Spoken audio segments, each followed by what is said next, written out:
టీవీ49 news కి స్వాగతం. బీసీలకు వెన్నుదన్ను తెలుగుదేశం పార్టీని అని తెలుగుదేశం పార్టీ రాష్ట్ర ఉపాధ్యక్షులు కొత్తపేట నియోజకవర్గ టీడీపీ ఇన్ఛార్జ్ బండారు సత్యానందరావు అన్నారు. రావులపాలెం క్యాంపు కార్యాలయంలో ఏర్పాటు చేసిన పాత్రికేయుల సమావేశంలో సత్యానందరావు మాట్లాడుతూ వైసీపీ ప్రభుత్వం వచ్చాక జగన్ పాలనలో బీసీలు అధమ స్థాయికి చేరారని, కనీస రక్షణ లేకుండా పోయిందని ఆరోపించారు. బీసీలకు జరిగిన అన్యాయాన్ని వివరించి వారిలో చైతన్యాన్ని తీసుకురావడానికే తెలుగుదేశం జయహో బీసీ కార్యక్రమాన్ని తీసుకొచ్చిందని పేర్కొన్నారు.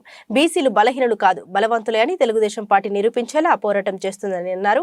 రాష్ట్ర పాలనలో కీలకమైన బీసీ నేతలకు తెలుగుదేశం పార్టీ సమాజానికి అందించిందని వివరించారు.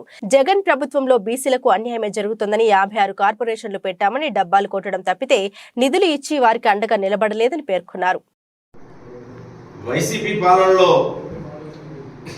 బీసీలకు జరిగిన అన్యాయంపై వారిలో చైతన్యం కలగజేయడానికే జయహో బీసీ అనే కార్యక్రమం తెలుగుదేశం పార్టీ చేపట్టింది.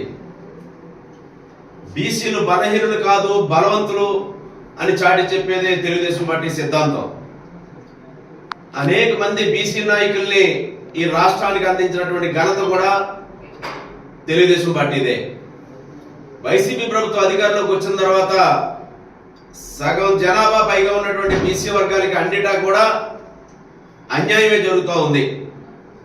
56 కార్పొరేషన్లు పెట్టామని డబ్బాలు కట్టడం, వారికి కావాల్సిన కార్యకర్తలకు పదవులు తప్పితే వారికి నిధులు ఇచ్చి ఆ కార్పొరేషన్లు బలోపేతం చేసిన పరిస్థితి లేదు.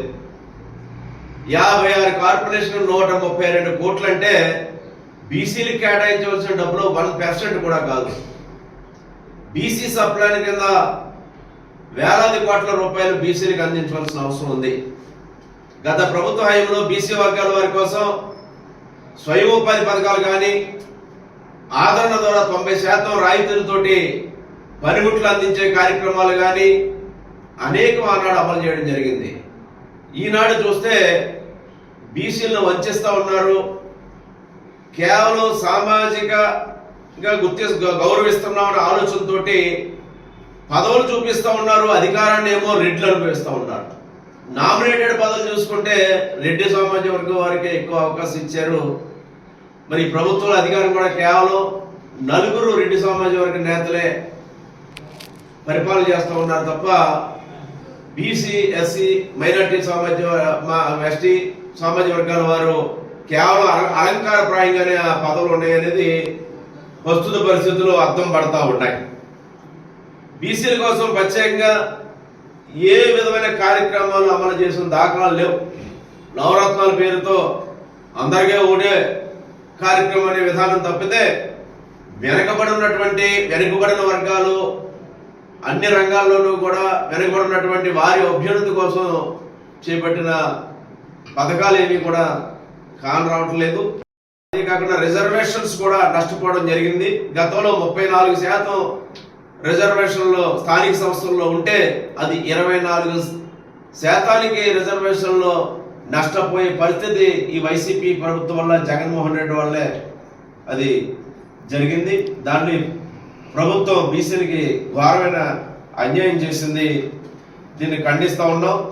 మరి ఏదైనా ఆదుకుంది, గుర్తింపు తీసుకొచ్చింది, ముందుకు వచ్చారు అని అనుకుంటే బీసీ వర్గాలు ఎప్పుడు కూడా ఆనాడు అన్న ఎన్టీ రామారావు గారు తెలుగుదేశం పార్టీ పెట్టిన తర్వాతనే బీసీ వర్గాల వారికి అనేక అవకాశాలు వచ్చాయి.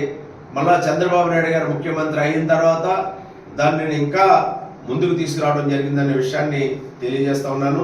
ఈ వైసీపీ ప్రభుత్వం బీసీ వ్యతిరేక ప్రభుత్వంగా ముద్రపడింది. దీనిని బీసీలు అందరూ కూడా వ్యతిరేకిస్తూ ఉన్నారు.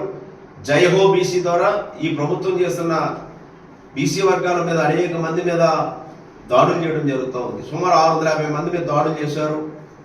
ఎంతో మంది హత్యకు గురి కాబడ్డారు. ఏ ప్రభుత్వంలో జరిగినటువంటి అన్యాయాలు బీసీల మీద జరిగాయి. వీటిని అన్నింటినీ ఖండిస్తూ రేపు జయహో బీసీ రావులపాలెం మండలంలో 8వ తేదీన, ఆలమూరు మండలంలో 9వ తేదీన మండల వ్యాప్తంగా పర్యటించి సాయంత్రం వేళ ఈ జయహో బీసీ సభలో నిర్వహించడం జరుగుతుంది. వాటి విజయవంతం చేయాలని కోరుకుంటూ ఉన్నాను.